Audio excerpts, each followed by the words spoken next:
Ayun, ayun kasama ko, gutom, kumakain. So mag-chinchensoil kami ng 465 na Komatsu. Yan, chinchensoilan namin. Laki ah. Anong year pa na chinsoilan to na last? Ayan no.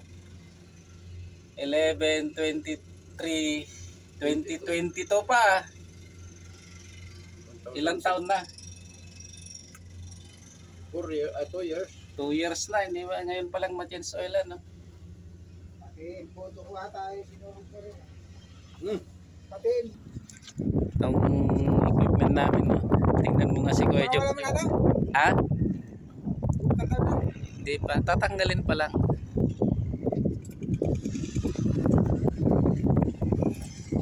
Pwedeng papasok sa loob yung tao. O natin sasalok lang dito ng itong. Ito. Bago niya ilagay, kinarga niya muna ng 1 galon. Isang galon yung kinarga niya na diesel para hindi na siya mag-bleed no. Ayan siya. Kasi malaki to, 1 galon pala yung karga eh. 4 liters yan. Ito nilalagay. Ayan siya nakalagay.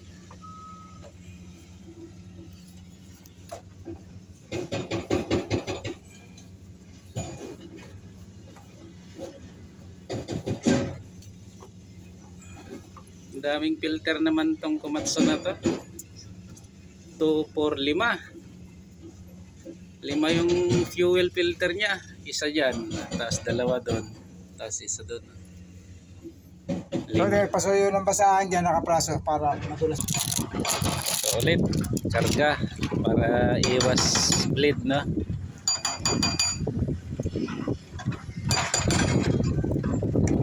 Para hindi na tayo mag-bleed mamaya. 4 liters siya ito itong karga nito. Ang laking filter eh.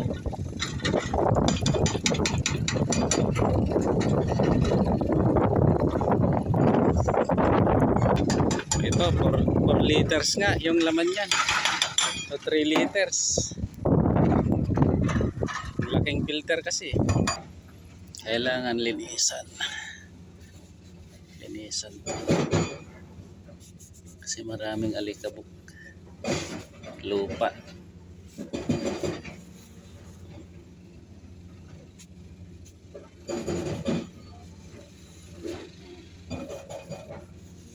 Ayun na. Ang laking filter yan. 3 liters yung laman.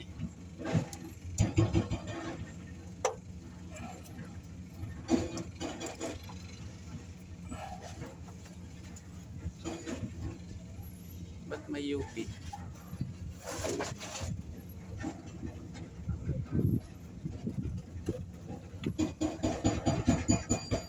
Ito yung isa. Part number 600. Part number niya.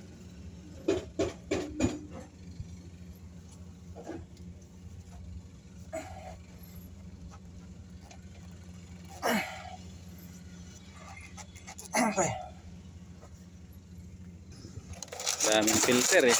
Yan po. Komatsu original. Komatsu original, genuine parts. Yan yung replacement ano niya. Replace on 2024. Ano? 15? 15 ngayon. Yan. Para sa sunod, alam na.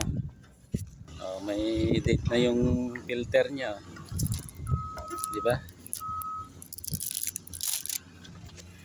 Lagay na naman yung isa.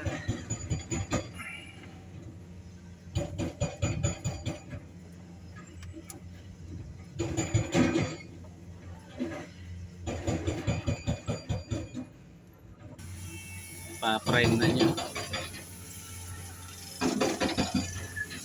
Priming. Ayan, tanggal na yung mga hangin.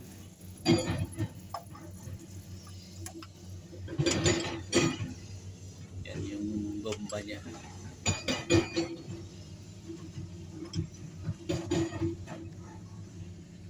Ang dami yung diesel. Oh.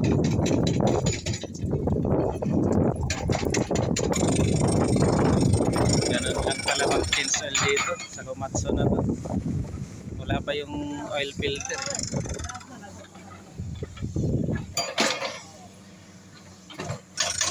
Wala na, tapos na. Wala pang filter ng langis eh. Doon muna yung vlog natin. Ito sa Komatsu.